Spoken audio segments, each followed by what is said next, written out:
राम राम जी, सलाम वालेकुम। सबों पहले तो आपने बार दीपावली निकली मारवाड़ी ठीक रहे क्योंकि हटा हाँ ठीक है ये बात तो नाम जमरीलाल गोड़, बाजू में गांव है खिमताना, कोई ज़्यादा दूर नहीं, सांजू के पास, यानी खिमताना गांव का रहने वाला। 15 साल से इस बिजनेस का स्टूडेंट यानी सीख रहा हूँ। अब सीख रहा हूँ ये बात होती रहती है। हर कोई व्यक्ति कहता है सीखता है, यानी कि सीखना जीवन में कभी बंद होता ही नहीं है। आदमी जन्म से लेकर मरण पर्यंत तक सीखता ही रहता है। जो सीखता रहता है यानी जो पढ़ता रहता है वो बढ़ता रहता है, यानी जो सीखता है वो आगे बढ़ता है। जो सीखना रुक जाता है वो वहीं पर रुक जाता है। इसलिए सीखना तो आदमी की फितरत है, यानी कि जीवन भर आदमी को सीखना ही रहना चाहिए, पहली बात। दूसरी बात, आज अपन यहाँ पर जितने भी साथी बैठे हैं, इस सिस्टम में ज्वाइन कितने साथी, इस सिस्टम में आरसी में ज्वाइनिंग कितने साथी? ग्रेट, एक बार इनके लिए जोरदार तालियां। और पहली बार आज इस सिस्टम को देखने के लिए जो है वो कितने साथी?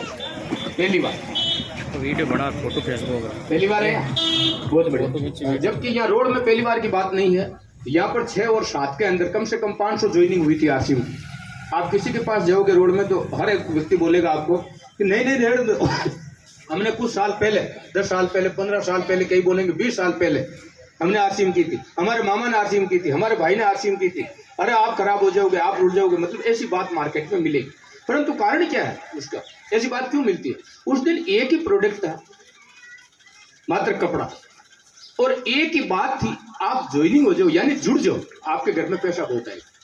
बाकी की सीखने की प्रक्रिया कोई जानता नहीं था, कंपनी नहीं थी, सिस्टम नया था, इसलिए कोई जानता नहीं था। नहीं जानने की वजह से आम आदमी उसमें ज्वाइनिंग हुए कि पैसा बहुत आएगा। ज्वाइनिंग होकर के वो बैठ गए और वो कपड़े को ऊपर अडान में यानी बिराड़ पे घर के अंदर रख दिया, या उस कपड़े को कोई पावना आ गया या कोई भाणु आ गया या घर में कोई भी आया उसको मतलब गिफ्ट के रूप में दे दिया, उन्होंने कपड़ा तक नहीं पहना। कई लोगों के घर में आज भी वो कपड़े शायद पड़े और वो कहते हैं देखो हम बताते हैं हमारे घर में आज भी वो कपड़ा पड़े, हम ज्वाइनिंग है। कोई बात नहीं, स्कूल में नाम लिखा करके अगर कोई घर में बैठ जाए वो डिग्री लेगा? नहीं लेगा। दुकान में माल भर के अगर कोई सेंटर नहीं खोले इनकम आएगी? नहीं आएगी। खेत में हल बीजाई कर करके अगर खेत को छोड़ दिया जाए वहां से इनकम आएगी? नहीं आएगी। परंतु उन चीजों को उस वक्त कोई जानता नहीं, न तो कोई बताने वाले थे न कोई जानने वाले थे, यानी कंपनी बिल्कुल नहीं थी।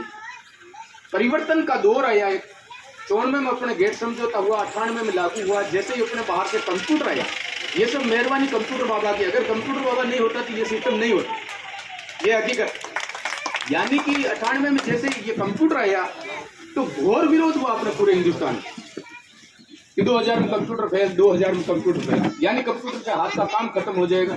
सबसे पहले बैंकों आया, बैंकों वालों ने उसमें पानी डाल करके उसको जला दिया और ऊपर से मतलब आरोप लगाया कि चूहे ने अंदर शू करती मान लो खत्म हो गया, जिसकी वजह से हम क्या करें।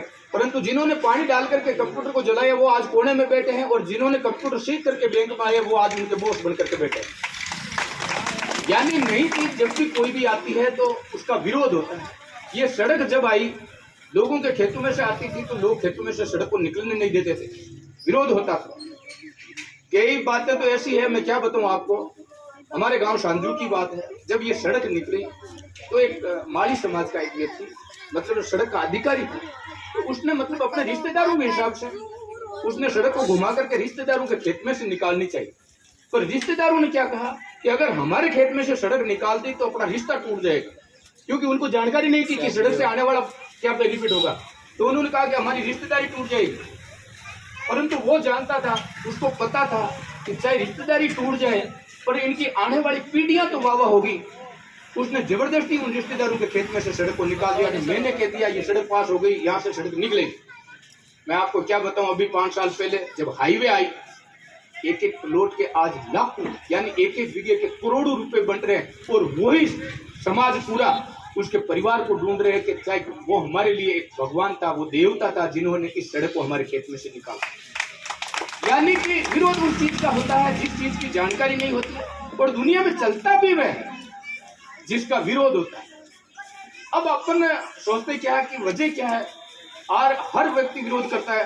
कहने का मतलब जब परिवर्तन का जब दौर आता है, ये लाइट आई तो याद करो घर के पास में खंबा रोकने नहीं दिया जाता, परंतु आज 1 सेकंड लाइट जाती है तो 50 गाड़ी निकालते हैं, वो मर गया, वो ऐसा हो गया, वो ऐसा हो गया। 1 सेकंड यानी लाइट जीवन बन चुका है। ये गैस आई तो किसी ने भी नहीं स्वीकारा कि अगर टूटी चालू रह गई तो घर में सब मर जाएंगे। आज कोई घर बचा गैस के लिए। ये मोबाइल आया तो भी विरोध हुआ कि ये तो व्यापारी वर्ग के काम का, अपने क्या काम का, परंतु आज कोई बिना मोबाइल के है नहीं है। कहने का मतलब ये है कि विरोध उस चीज का होता है जिस चीज की जानकारी नहीं होती, और जब जानकारी हो जाती है तब सारी दुनिया उसमें उल्ट जाती है, और जब सारी दुनिया उसमें उल्ट जाती है इस प्रकृति में वापस कोई परिवर्तन होता है। यानी आवश्यकता आविष्कार की जननी है। जिस वक्त जिस चीज की आवश्यकता होती है उस वक्त ऑटोमेटिक प्रकृति अपने आप में बदलाव करती है। अभी पिछले ये 15 अगस्त की बात है, मोदी जी ने 64 बार अपने भाषण में कहा आत्मनिर्भर बनो, आत्मनिर्भर बनो, आत्मनिर्भर बनो। उसका कारण क्योंकि अब नौकरियां है नहीं, और अगर नौकरियां मिल भी जाएगी, अपन यहाँ पर जितने भी साथी बैठे, कोई खेती करने वाला है, कोई व्यापार करने वाला है, कोई नौकरी करने वाला है, अपने आप में 1 मिनट के लिए झांक करके देखो, कोई भी आदमी किसी भी क्षेत्र में संतुष्ट है नहीं है। क्योंकि महंगाई इतनी बढ़ चुकी है कि जो भी अपन कमाई करते हैं, व्यापार से ले लो, खेती से ले लो, नौकरी से ले लो, कोई काम तो अपन करते ही करते हैं। तो जहां से जो पैसा आता है उससे मतलब इस महंगाई के जमाने में अपन उड़ नहीं सकते, बराबर होता नहीं। इसलिए हर आदमी आज सब कुछ होने के बावजूद भी दुखी है, कारण उसका सपना पूरा नहीं हो रहा। बचपन में जब पढ़ते थे उस वक्त अनेक सपने थे, मैं पढ़ूंगा लिखूंगा ऐसा बनूंगा, मैं पढ़ूंगा लिखूंगा मेरे माँ बाप की ऐसी सेवा करूंगा, मैं पढ़ूंगा लिखूंगा मेरे माँ बाप को 4 धाम करवाऊंगा, मैं पढ़ूंगा लिखूंगा अपने एरिया का नाम उजागर करूंगा, मैं वो करूंगा, मैं वो करूंगा। यानी कि अनेक सपने थे, परंतु जैसे जैसे वो बड़ा होता गया वैसे वैसे उसके सपने दफन होते गए, और आज सबके सपने मर चुके हैं। कारण इस महंगाई के जमाने में किसी का भी सपना पूरा नहीं हो रहा है। परंतु थोड़ा सा विचार करके देखो, अगर कोई परमात्मा ने ऐसा जरिया दे दिया जिसकी वजह से अपना संपूर्ण सपने पूरे हो सकते हो, तो उस काम को तो करना चाहिए ना, करना चाहिए या नहीं करना चाहिए? सब थोड़ा बोलोगे तो बहुत मजा आएगा। 5 किलो में माथे के बजाय 50 ग्राम की जीभ भला कर लो, आनंद है। ठीक है, तो मेरे कहने का मतलब हर एक व्यक्ति हर एक सपना पूरा कर सकता है। अब प्रश्न खड़ा होता है कैसे? तो यहाँ पर जो बात बताई जाती है, यानी राइट कॉन्सेप्ट मार्केटिंग, सही तरीके का बाजार, इसका मतलब पहले का बाजार गलत, बिल्कुल गलत। पता कैसे चला? जब कोई उस गलती को ढूंढ करके नया कुछ आता है। टाइपिंग से लेखा जोखा होता था, याद है सब, और सबके घरों में टाइपिंग की दुकानें थी। आज कहीं दुकान है क्या सर? नहीं है सर। कारण क्या हुआ? टाइपिंग में कमी थी। जब टाइप करवाते थे उस वक्त मान लो कोई लेखा जोखा करवाना होता था, नाम लिखवाना है कमल, गलती से लिख दिया कपल, तो अपन वहां उसको रोकते आ रहे, रुक भाई क्या हुआ? कपल नहीं यार, कमल लिख दिया। तो वो क्या कहता, यार ये तो छप गया, अब मैं क्या करूं? तो यार इस पे को मिटाने के लिए उसके पास जरिया क्या था? एक चौकड़ी करता, वो चौकड़ी करता तो पे भी मिट गया, मैं भी मिट गया, शब्द क्या बन गया? कमल की जगह कल, क्योंकि बीच का शब्द तो चौकड़ी लग गया, तो शब्द क्या बना? कल। अब ने तो कपल बचा और ने कमल बचा क्या? कल। अब कल का तो कोई तालमेल ही नहीं रहा उस लेखा जो के। तो यार ये तो गलत हो गया, अब क्या करें? यार कुछ आप भुगतो, कुछ मेहनत मैं भुगतूंगा, वापिस लेखा जोखा करते। ऐसी कमियां होने की वजह से ये जैसे ही कंप्यूटर आया, आज देखने को नहीं मिलती टाइप की दुकान, क्योंकि उसमें ऐसी सुविधा है, जिस शब्द को उठाना होता है उस शब्द को उठा लेते हैं, और जिस शब्द को जहां डालना होता है वहां पर डाल देते, जिसकी वजह से उसकी कमी थी, जिसकी वजह से कंप्यूटर चला। तो आज जितना भी ट्रेडिशनल बिजनेस है, इस ट्रेडिशनल बिजनेस में कमी है, जिसकी वजह से ये सब डायरेक्ट आ रहा है। आप थोड़ा सा विचार करो, आज से 10 साल पहले गांव में डाकिया डाक लाता था, गांव में डाकिया पेंशन लाता था। कई बार बूढ़े बुजुर्ग लोगों को यह कहता था कि आपकी तो पेंशन पीछे से आई नहीं। वो क्या कर लेता था? नहीं आई तो नहीं आई, अब आई तो वो डाकिया ले गया, नहीं आई तो नहीं आई, पर उसके पास कोई जरिया नहीं था। पर आज जब डायरेक्ट बन गया ऑनलाइन, यानी कि उसको पता ही नहीं है कि उस व्यक्ति के कितनी पेंशन आती है कितनी नहीं आती है। नरेगा का यही हाल था, कुछ पैसे आप रख लेते कुछ उसको दे देते, पर अब जब सारे पैसे खाते में आते हैं तो खाते में से निकाल करके कोई देने वाला नहीं है। यानी हर एक चीज आज ऑनलाइन कह दो, डायरेक्ट कह दो, डायरेक्ट हो रही है, जिससे हर एक व्यक्ति को सुविधा मिल रही है।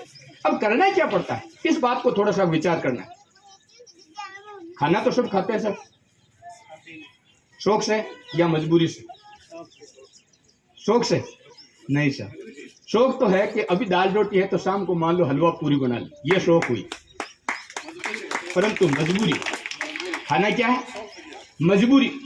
नाना धोना भी सही सब करते हैं, करते हैं। 2-4 दिन मान लो कोई नहीं करते तो 5वें दिन लोग बोल देते हैं भैंसों जुबा से नाले का नहीं आ रही। बात समझ, यानी नाना धोना भी क्या है? मजबूरी। कपड़े भी सब पहनते हैं, ये भी शौक से नहीं है। शौक से तो कलर चेंज कर सकते हैं, मजबूरी अगर नहीं पहनते तो लोग चिपका छेड़ देते क्योंकि घर के बाहर ही नहीं निकलने देते, यानी मजबूरी। अब थोड़ा सा विचार करें, जहां से सामान ला करके हम खाना खाते हैं, जहां से सामान ला करके हम नाना धोना करते हैं, जहां से सामान ला करके अपन कपड़ा पहनते हैं, वहां पर आज तक पीढ़ियों से सदियों से अपने पैसे गए हैं। उन पैसों की वजह से, यानी जहां जिस दुकान से अपने बाप दादा ने सामान खरीदा उन्होंने उस दुकान को बड़ा किया, अपने पिताजी ने सामान खरीदा उन्होंने उस दुकान को और बड़ा किया, अपन भी उस दुकान से सामान खरीदते हैं, वो दुकान और बड़ी हो रही है। किनके दम पे हो रही है? अपने दम पे। किनके दम पे हो रही है? अपने दम पे, जिसकी वजह से वहां पर लिखा होता है ग्राहक मेरा देवता, ग्राहक मेरा भगवान। वास्तव में ग्राहक उसका भगवान है। अगर ग्राहक वहां नहीं जाए तो वो दुकान नहीं चल सकती साहब। अब थोड़ा सा बात का विचार करो कि जिस दुकान से ला करके अपन ने खाना खाया, कपड़ा पहना, नाना धोना किया, उसकी वजह से जब वो अमीर बन सकते हैं तो जिस दुकान से अपन खाने का सामान लाए, नाने धोने का सामान लेवे और कपड़ा पहनने का सामान लेवे, तो अपन अमीर नहीं बन सकते हैं क्या? बन सकते हैं। उसकी वजह कैसे बन सकते हैं? अपन जैसे भी मान लो कहीं से भी सामान लेते हैं, अपन तो ग्राहक है, क्या है साहब? ग्राहक। माल कहाँ बनता है? कोई फैक्ट्री। न तो ग्राहक फैक्ट्री के पास जाता है, न फैक्ट्री कभी ग्राहक के पास आती है। ग्राहक सामान कहाँ से खरीदता है? नजदीकी कोई रिटेलर की दुकान से। रिटेलर कौन है? अपना ही कोई भाई है या यार दोस्त है, वो अपनी सेवा करने के लिए तो बैठा नहीं है। स्वाभाविक है 5 रुपए लगा करके बैठा है तो 5 रुपए वो कमाएगा, मजदूरी के लिए बैठा, वाजिब है। परंतु यहाँ पर कोई भी सामान की गारंटी नहीं होती। और अपन भी यहाँ पर जाकर क्या बोलते हैं, भैया 2 रुपए ज्यादा भले ही ले लो पर थोड़ा सामान अच्छा दे। और जब सामान अच्छा नहीं आता है तो अपन दोबारा उसको बोलते हैं यार पिछली बार तो ठीक नहीं है, तो वो क्या बोलेगा, यार पीछे से आ गया, अब की बार अच्छा दूंगा। अब की बार कहां से देगा? आगे तो अपन बैठे हैं, सामान तो आएगा तो पीछे से ही आएगा, यानी होलसेलर से आएगा। होलसेलर किसी न किसी डिस्ट्रीब्यूटर, जो डिस्ट्रिक्ट लेवल का डिस्ट्रीब्यूटर है वहां से लाएगा। दिलाने वाला होता है कोई C&F एजेंट, और वो भी कौन सा सामान जिसकी की हुई होती है पब्लिसिटी, यानी सफेद झूठ। वो पब्लिसिटी कौन करते हैं? खेल का खिलाड़ी या कोई हीरो हीरोइन, यानी नामचीन व्यक्ति। अपने में से तो किसी से कोई पब्लिसिटी करवाता नहीं। बात सही है? अब थोड़ा सा बात का विचार करो, खेल का खिलाड़ी उस प्रोडक्ट के बारे में जानता है? नहीं जानता है। हीरो हीरोइन उस प्रोडक्ट के बारे में जानते हैं? नहीं जानते। देखो एक हीरोइन आती है जो कहती है मेरे गोरेपन का राज, एक साबुन हाथ में लेकर के कहती है, मैं नाम नहीं लेना चाहता, थोड़ा सा आत्मा में झांक करके देखो कोई गोरा हुआ उससे? नहीं होता सर। अगर होता तो ये वो साबुन यहाँ नहीं होती, वो मात्र दक्षिण अफ्रीका में होती, ताकि वहां पर सारे काले। वो नाते नहीं, उसको खाते ताकि क्या पता गोरे हो जाए। यानी सफेद झूठ। एक ठंडा पी करके सांड से कुश्ती लड़ते हैं। 2-4 ठंडा पिलाता हूँ, एक अमेरिकन के पास भेजो, देखो उसको बाप चला जाइए। एक सिगरेट पी करके 3 मंजिले मकान से कूदता है, पूरा गुरुस दे दो उसको अगर मकान से वो कूद जाए तो। एक साइकिल के ऊपर एक सीमेंट का कट्टा रख करके ट्रक से भिड़त करता है और ट्रक टूट जाती है और साइकिल वाला चला जाता है। देखो कमाल की बात तो देखो, यानी इतने सफेद झूठ जिसकी कोई कल्पना ही नहीं कर सकता। परंतु अपन जो आम लोग हैं वो जो विज्ञापन करते हैं, 100% सत्य करते हैं। जैसे मैं आज रोड में आया हूं, मान लो मेरा सिर दर्द होने लग गया और मैं आपसे पूछूं कि मेरा सिर दर्द हो रहा है, कोई ऐसी टेबलेट बताओ, कोई दवा बताओ जिसकी वजह से मेरा सिर दर्द रह जाए। आप वो दवा बताओगे जिससे कभी आपका सिर दर्द रहा है, और वो दुकान बताओगे जहां पर वो मिलती है। यानी आप 100% सत्य की पब्लिसिटी करेंगे और वो 100% झूठ की पब्लिसिटी करते हैं, जिसकी बदौलत अपने गाढ़े खून पसीने के इस कंपनी और अपने बीच की यह जो दूरी है, ये चंद लोग जो बीच में रहते हैं, ये 50% पैसे ले जाते हैं। इस डायरेक्ट सेलिंग का मतलब ही यही है। यहाँ जो 50% पैसा जा रहा था, अगर इनको हटा दिया जाए और ये दोनों मिल ले, तो वो 50% पैसे अपने घर में आने के लिए तैयार है। क्या आप सब लेने के लिए तैयार हैं? लेने के लिए तैयार है? कौन कौन है सब? एक बार हाथ खड़ा करो। लेना चाहिए, लेना चाहिए। अब थोड़े से बात का विचार करो, वो पैसे किसके हैं? वो अपने हैं। एक सिस्टम से वो पैसे, मान लो ये दो दुकान है, ये ट्रेडिशनल बिजनेस है और ये डायरेक्ट बिजनेस है। ये भी अपने ही भाई है सोहन जी, और ये भी अपने ही भाई है, पर वहां पर वो सिस्टम है, सिस्टम काम करता है, और यहाँ पर ये सिस्टम है। वहां से अगर सामान खरीदेंगे तो अपने 50% पैसे वहां जाएंगे, यहां से सामान खरीदेंगे तो अपने 50% पैसे अपने खाते में आएंगे। वहां पर सामान की कोई गारंटी नहीं है, वहां पर कोई पक्का बिल नहीं है, यहां पर कंप्यूटर का पक्का बिल मिलेगा। रोज बार बार टीवी में, अखबारों में महंगाई बढ़ गई, महंगाई बढ़ गई, महंगाई बढ़ गई, आम लोग कहते हैं। अब थोड़ा सा बात का विचार करना, आज संपूर्ण हिंदुस्तान को गेहूं फ्री मिल रहा है, दवाइयां फ्री मिल रही है, नरेगा फ्री मिल रही है, पेंशन, मैं क्या बताऊं आपको, इतना भ्रष्टाचार है कि 30-30 साल के बंदे 60-60 वर्ष के बन करके आज पेंशन ले रहे हैं। वो पैसे कहां से आ रहे हैं? कहां से आ रहे हैं? थोड़ा सा विचार करो। पब्लिक से ही जाएगा। अब पब्लिक से जाने का जरिया क्या है? ट्रेडिशनल बिजनेस में तो कोई बिल काटता नहीं, अपने तो एमआरपी से सामान खरीदते हैं, वहां पर टैक्स चुकाते हैं, परंतु वो टैक्स आगे सरकार में जाता नहीं। परंतु यहां से 1 रुपए की शैंपू की पूड़ी भी आप लेोगे तो आपका टैक्स पहले सरकार में जाएगा, उसके बाद में अपने पास सामान आएगा। बात का विचार करना। अब सरकार के पास कोई जरिया नहीं है, जरिया नहीं होने की वजह से एक ही जरिया बचता है, उसके पास तेल। रोज उसमें घटाता है, बढ़ाता है, घटाता बढ़ाता है, घटाता बढ़ाता है। क्यों? और तो पैसे लाए कहां से? सरकार क्या एक सिस्टम का नाम ही सरकार है। यहां से पैसे उठाती है, अपने को वापस देती है।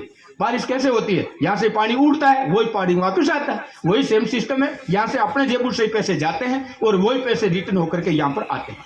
अब थोड़ा सा बात का विचार करो, जब अपने आज जितने भी 140 जो करोड़ जनसंख्या अपने, अगर यहां से सामान खरीदने लग जाए और मात्र 1 रुपया ही रोज, मात्र 1 रुपया ही रोज हर घर से अगर सरकार के पास जाना लग जाए, आप थोड़ा सा बात का विचार करो, क्या हो सकता है साहब? ये सड़कें डामर की नहीं, ये सड़कें आपके सोने की बन सकती है साहब। परंतु टैक्स नाम की चीज वहां पर कोई जाती नहीं है, वो मजबूरी है। इस मजबूरी के लिए अपना प्रधानमंत्री रोज कूदता है, रोज कूदता है, आत्मनिर्भर बनो, आत्मनिर्भर बनो। नौकरी लेने वाले नहीं, नौकरी देने वाले बनो। नौकरी देने वाले का मतलब क्या है? कुछ न कुछ ऐसा करो जिसकी वजह से, आपकी वजह से कुछ लोगों को रोजगार मिले। परंतु वो बोल सकता है, उसके पास ऐसा कोई सिस्टम नहीं है जिसकी वजह से संपूर्ण हिंदुस्तान को आत्मनिर्भर बना सके। पर परमात्मा की असीम कृपा से इस 20 साल के पीरियड में ऐसा अपने को परमात्मा ने सिस्टम दिया है, जिसकी बदौलत आज 1 नहीं, 100 नहीं, 1000 नहीं, मैं आपको क्या बताऊं, 2.5 करोड़ लोग आत्मनिर्भर बने। कितने लोग? 2.5 करोड़ लोग। क्या किया उन्होंने? कोई दुकान खोली? नहीं। कोई स्टाफ रखा? नहीं। कोई हिसाब किताब रखा? नहीं। एकमात्र एक अपनी दुकान चेंज की। क्या किया? एकमात्र अपनी एक दुकान चेंज की। अगर दुकान चेंज करने से इस देश की तकदीर और तस्वीर बदल सकती है, तो दुकान चेंज करनी चाहिए कि नहीं करनी चाहिए? करनी चाहिए कि नहीं करनी चाहिए? एक दुकान चेंज करने से एक किसान का, मैं किसान परिवार से हूं, खेती करने वाला आदमी, अनपढ़ आदमी, मात्र इस सिस्टम की बदौलत मैं आपको क्या बताऊं, इस सिस्टम से आज मेरे सारे सपने पूरे हुए हैं।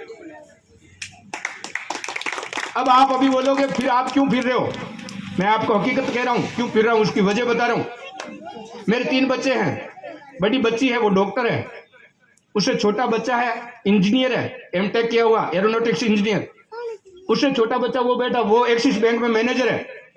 ये तीनों बच्चे सक्सेस है, तीनों बच्चों के पैसे मिल रहे हैं। अब थोड़ा सा बात का विचार करो, एक किसान खेत में हल चलाने वाला ये डिग्रियां दिलवा सकता है क्या? नहीं दिलवा सकता साहब। ये मेरी ताकत नहीं, इस सिस्टम की ताकत है जिसकी बदौलत 2.5 करोड़ रुपए आज तक मेरे घर में आए हैं। कितने रुपए? 2.5 करोड़ रुपए। क्या किया मैंने? एक दुकान चेंज की। मैं आज आपके यहां पर आया हूं तो क्यों आया हूं? मेरे यहां आने की वजह से अगर एक के भी घर में ये डिग्रियां आ जाए, ये पैसे आ जाए, ये मान सम्मान मिल जाए और ये सुरक्षा, एक बहुत बड़ी बात है इसमें। मेरे को ये बिजनेस देने वाला व्यक्ति आज इस दुनिया में नहीं है, जिसकी मैं पूजा भगवान के बराबर करता हूं, जिसने मेरे को इस बिजनेस को दिया। वो हमारे सांजू गांव के थे, उनके एक ही बच्चा पटवारी लग गया, वो भी जोधपुर, तो वहां रहने लग गए। अभी वो आरआई की पोस्ट पे है तो वो जोधपुर रहने लग गए।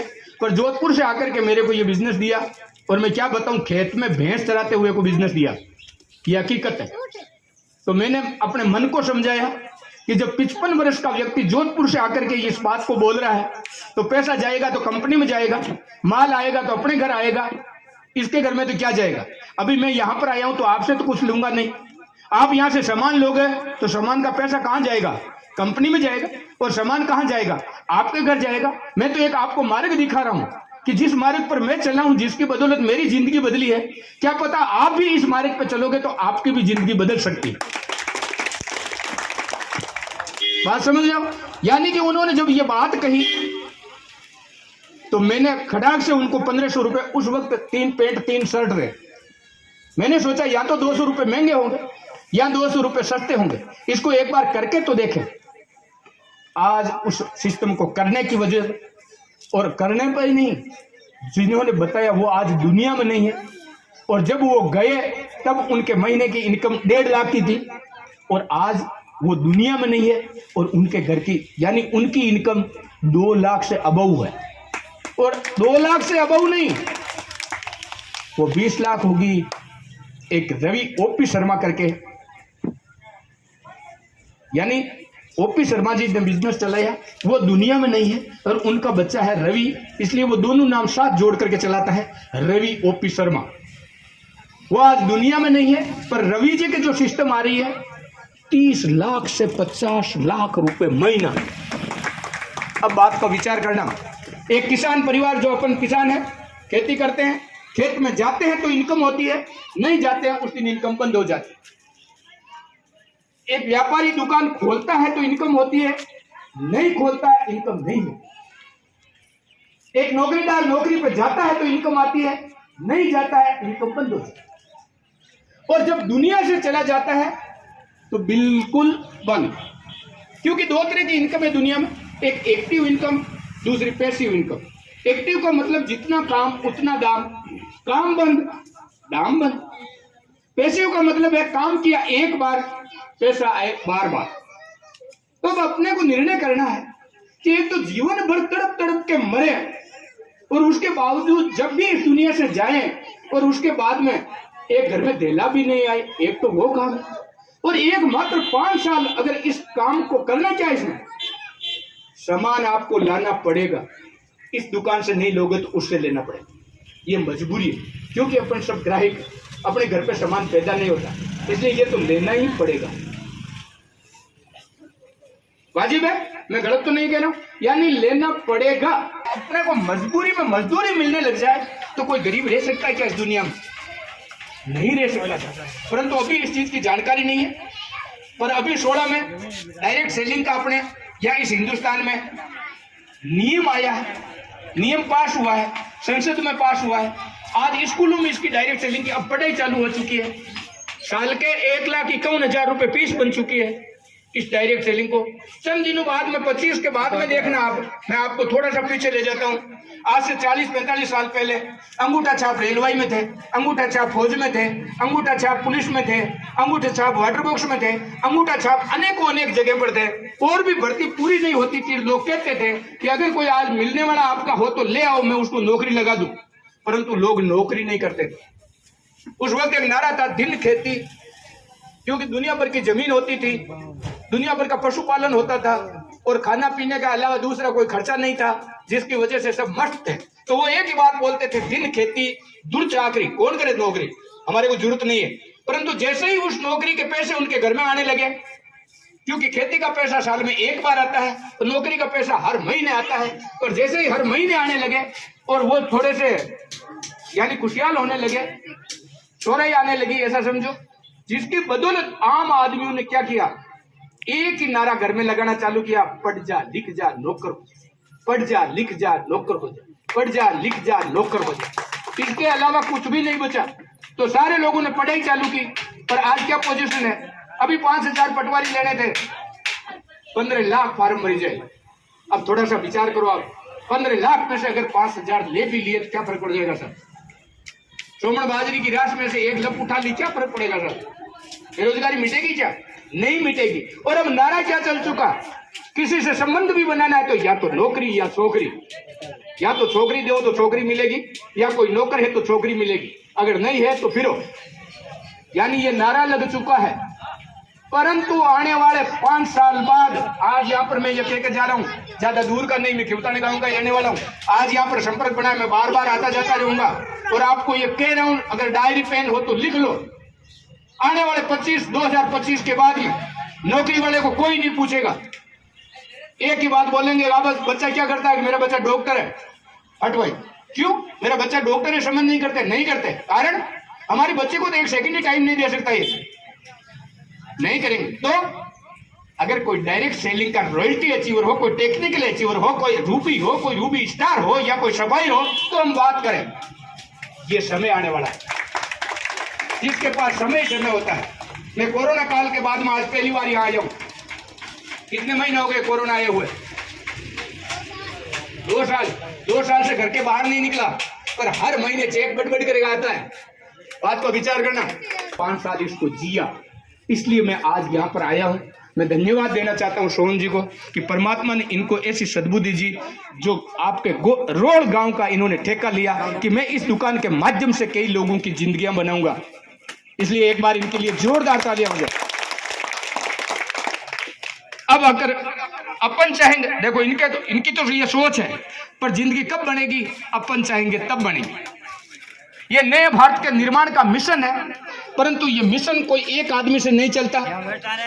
भाई आजादी का मिशन चलाया महात्मा गांधी ने, पर एक महात्मा गांधी से ये आजादी नहीं मिली, संपूर्ण देश उनके साथ लगा तब जाकर के ये आजादी मिली। पर एक दिन में कोई संपूर्ण देश साथ नहीं हुआ, कई सालों तक चलते रहे तब जाकर के देश साथ हुआ।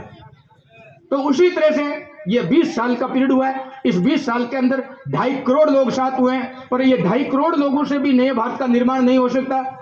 इन 2.5 करोड़ लोगों से आर्थिक आजादी नहीं मिल सकती। ये जो 3 मिशन है, और तीसरा मिशन है स्वास्थ्य रक्षा।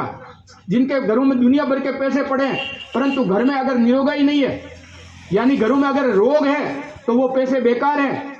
करोड़ों घर में पड़े हैं, पर रात को नींद ही नहीं आ रही है, वो क्या करें? यहाँ पर ऐसे ऐसे प्रोडक्ट हैं जिनको डॉक्टर जवाब दे चुके हैं, वो भी इन प्रोडक्टों से ठीक हुए। मैं हकीकत कहता हूं, दुनिया में 2 तरह की दवा है, एक फार्मास्यूटिकल, एक न्यूट्रास्यूटिकल।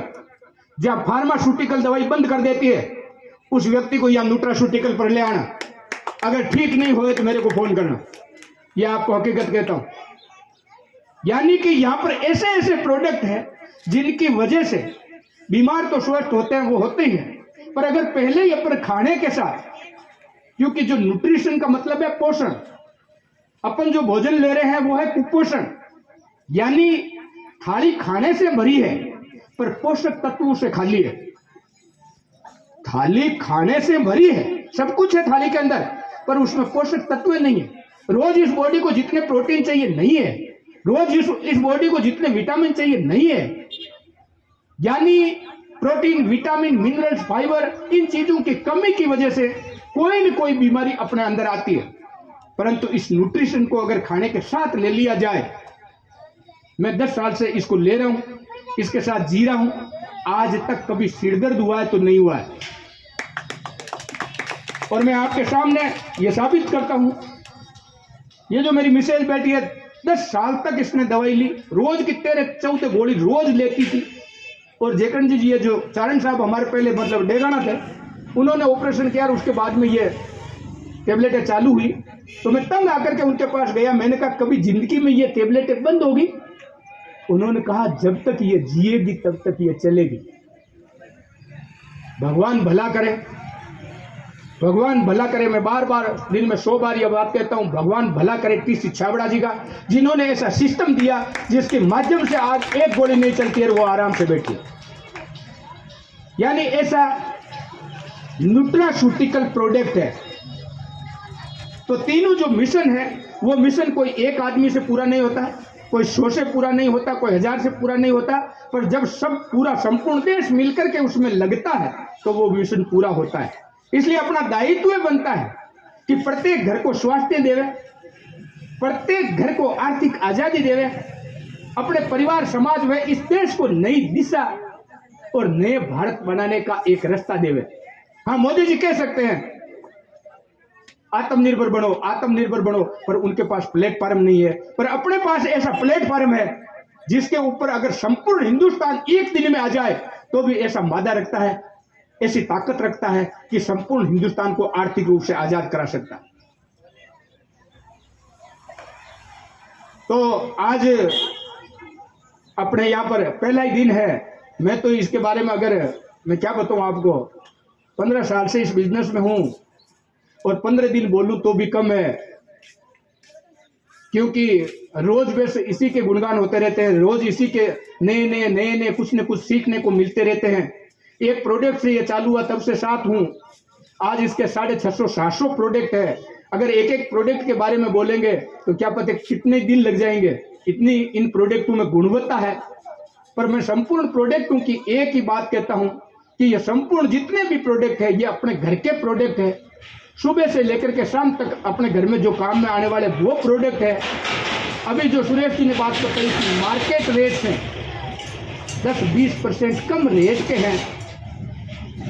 अब अपन तुलना करेंगे किससे? यहीं पे कोई प्रोडक्ट बना है और यहीं पर बिकता है, उसकी तो रेट कम होगी। पर जो संपूर्ण हिंदुस्तान में प्रोडक्ट चलता है, तुलना उस प्रोडक्ट से करना, ताकि आपको बात समझ में आएगी। होता क्या है, अभी एक प्रोडक्ट है, ऐसा ही समझो मिर्ची।